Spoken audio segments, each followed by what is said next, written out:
চট্টগ্রামের ফটিয়াত অগ্নিকাণ্ডে ক্ষতিগ্রস্ত অসহায় পরিবারের পাশে তিয়াই মানবিক সংগঠন নজির আহমদ ফাউন্ডেশনের চেয়ারম্যান প্রবাসী ডক্টর জুলকারনাইন জীবন।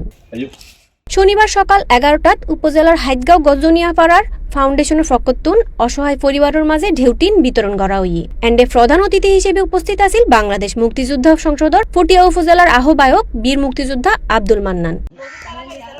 ঢেউটিন বিতরণ হালে বীর মুক্তিযোদ্ধা আব্দুল মান্নান হই নজির আহমদ ফাউন্ডেশনের চেয়ারম্যান ডক্টর জুলকারনাইন চৌধুরী জীবন একজন মানবিক মানুষ। তিনি দীর্ঘদিন অসহায় মানুষের পাশে থাকি বিভিন্ন সহায়তা গড়িয়েছি, যা এখনো অব্যাহত আছে।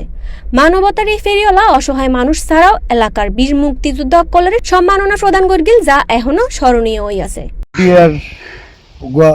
স্বনামধন্য ব্যক্তিত্ব বিভিন্ন সামাজিক কর্মকাণ্ডের মধ্যে নিজের ওতপ্রোতভাবে জড়াইয়ে মানুষের হতদরিদ্র মানুষের যথাযথ সাহায্য সহযোগিতা করি, আগেও গতি এখনও করে। এই জীবন চৌধুরী, ওর আসল নামে ডক্টর জুলকারনাইন চৌধুরী জীবন। আর মুক্তিযুদ্ধ সম্বর্ধনা দিয়ে ক্র্যাশ দিয়ে তের প্রতি কৃতজ্ঞ। তের এই মানবিক কার্যক্রম যেন অব্যাহত থাকুক, যেনার দ্বারা এলাকার মানুষ হোক, ভালো আকার রেসপন্স হোক, ভালো আকার সুবিধা হোক, ইয়ে কামনা করি।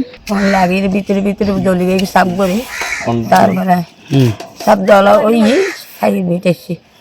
এখন গাছ গাছালে কিচ্ছু নেই, মানে ফলের বই, ব্যাগ, হাতা, ব্যাগ দিন ফুরি এখন গাছ কিনে দিন ভালো।